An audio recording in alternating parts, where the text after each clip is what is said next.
How do you feel about the show and why?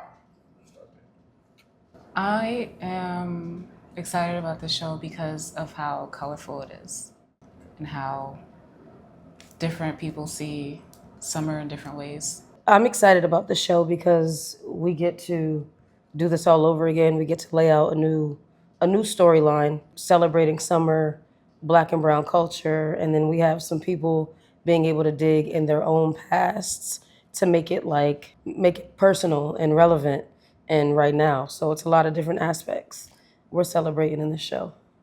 So the idea for this show was something that would fit the season. So we thought about what kind of things that we do during the summer, and we were like, how about we make this a show about celebrating the culture of summer, echoes of the solstice, the summer solstice. What are your favorite childhood summer memories? Ooh, the fire hydrant, the ice pops you had to break in half to share with your cousin, the flipping around, the jellies. You had jellies? The shoes? We didn't have the jellies. We had the slinkies though. Oh. The slinkies. And we're talking about two different eras. So the relativity of keeping those black and brown summer connections, food and people and masks, and that whole do the right thing, Spike Lee era, black bookstore, shea butter, Radio Raheem, all of those different aspects of culture that you only see on TV now or on DVD, or you gotta comb through the collection of your parents and your grandparents and try to put pieces together. This story symbolizes that. When you go down the main corridor, you'll see pieces from Sadi Morgano, Ray Booker, these different artists, Angela Pilgrim, that celebrate Black culture within their creative practices, like naturally. Gray Booker is telling a story through collage and ephemera and putting those pieces together, making a multi-stacked piece that she submitted. And then you have Sadiq Morgano, who's telling a very raw and vulnerable and rigid story about Black culture, being from Jersey, being from Newark, living in East Orange and the Oranges, just exploring his Rolodex in his mind, right?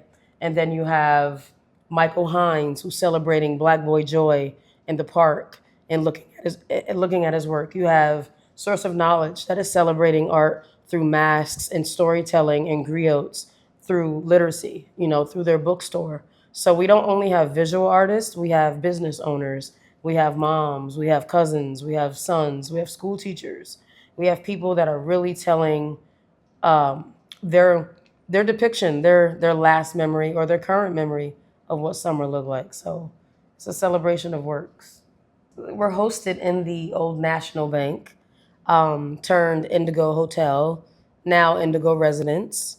I happen to have walked by this building several times. I'm not sure if you have, but not being able to have access until about maybe 15 years ago.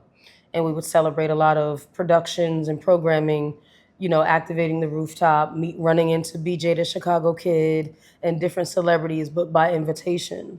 And then when COVID happened, amongst a series of other things, the building was then now Indigo Residence, a beautiful multi-story efficiency that has these beautiful dated windows and columns and petitions and accents and just little stories in the bricks and the nooks.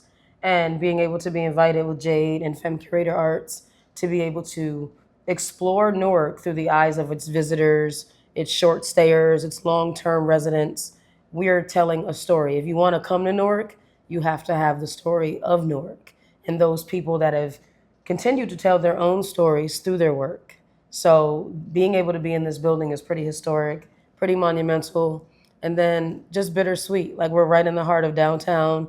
This is not an art gallery, but we've been trusted by Indigo and Urban Renewal and all of these different, developers to have art. It's important that if you're moving into the city, you have to see what this is on this level. All of these projects that we're doing, like across the city and around the city, is like pretty pivotal because we get to come in contact with a lot of different people, do a lot of different things, production, film, storytelling, poetry, visual arts, and that's being multidisciplinary artists and producers, we're able to like keep telling the story, but in different ways. And then now we're about to go to Nigeria for Lip Fest, Lagos International Poetry Festival with Lagos Alive. I'm a brand ambassador for Lagos Alive, and Jade is coming to do more of her personal practice. And like, I don't know, but those are our big things. So the runtime is July 25th until the end of September. And what to expect is an unconventional gallery. So something that you could see yourself walking into, like a hotel. Like this could be like something that people have in different hotel rooms, have different artists from the cities kind of decorate the hotel with experiences that people wouldn't have if they don't venture out into the hotel, if they're just visiting or touring.